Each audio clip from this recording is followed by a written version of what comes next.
విష్ణు సహస్రనామ స్తోత్రం యొక్క ప్రత్యేకత ఏమిటి? ఈ విష్ణు సహస్రనామాలు ఎప్పుడు చదువుకోవాలి? ఎప్పుడు ఎప్పుడు ఎప్పుడు చదవకూడదు అని కూడా పెద్దలు అంటూ ఉంటారు. విష్ణు సహస్రాన్ని విన్నా పారాయణ చేసిన శాంతి కలుగుతుంది. మానసిక శాంతి కావాలి, ప్రశాంతత కావాలి, సంయమనశీలం ఏర్పడాలి, సహించే గుణం ఏర్పడాలి, ఎలాంటి కష్టం వచ్చినా ఎదుర్కొనేటటువంటి మనోబలం కావాలి, మానసిక స్థైర్యం కావాలి అనే వారంతా కూడా విష్ణు సహస్రనామ స్తోత్రాన్ని సాయంత్రం వేళ వినాలి అని ఆచారం తెలిసిన పెద్దలు చెబుతూ ఉంటారు.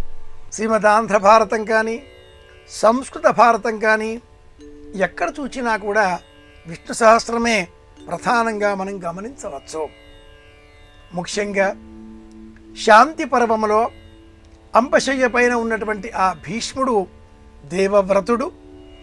ఇక దక్షిణాయని పుణ్యకాలం అయిపోయింది, ఉత్తరాయణి పుణ్యకాలం ప్రారంభం కాబోతోంది.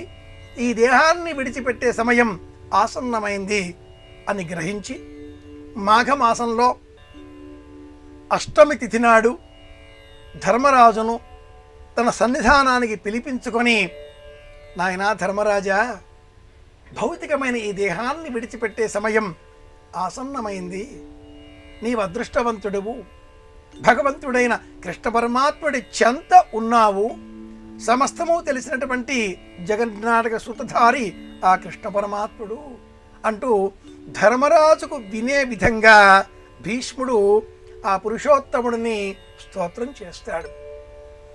విష్ణు సహస్రనామ స్తోత్రాన్ని మనం సంకల్పం చేసిన, మనస్సులో ఊహించిన, విన్న, పారాయణం చేసిన సమస్త దుఃఖాలు తొలగిపోతాయి.